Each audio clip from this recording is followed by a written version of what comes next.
শালিকচূড়া বিল থেকে তার মরদেহ উদ্ধার করে ফায়ার সার্ভিসের ডুবুরি দল। রোববার 27 জুলাই রাতে 9টার দিকে টঙ্গীর হোসেন মার্কেট এলাকায় ঢাকনাবিহীন একটি মেন হোলে পা পিছলে পড়ে যান ফারিয়া। সেই সময় সড়কে ভারী বৃষ্টিপাত হচ্ছিল এবং রাস্তায় পানি জমেছিল। জমে থাকা পানির নিচে খোলা মানহোলটি দেখতে না পেয়ে তিনি পড়ে যান এবং পানির স্রোতে তলিয়ে যান। রাতে স্থানীয় লোকজন ও ফায়ার সার্ভিস যৌথভাবে উদ্ধার কাজ শুরু করে।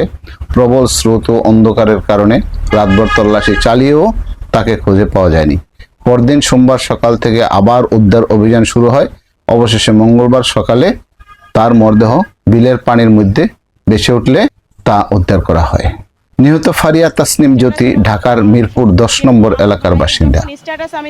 তিনি চুয়াডাঙ্গা জেলার মেয়ে এবং ঢাকার একটি বেসরকারি ফার্মাসিউটিক্যালস কোম্পানিতে সেলস রিপ্রেজেন্টেটিভ হিসেবে কাজ করতেন।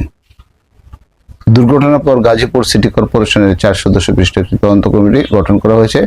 কমিটিকে 7 কার্যদিবসের মধ্যে প্রতিবেদন দিতে বলা হয়েছে। ঘটনার জন্য দায়ীদের খুঁজে বের করে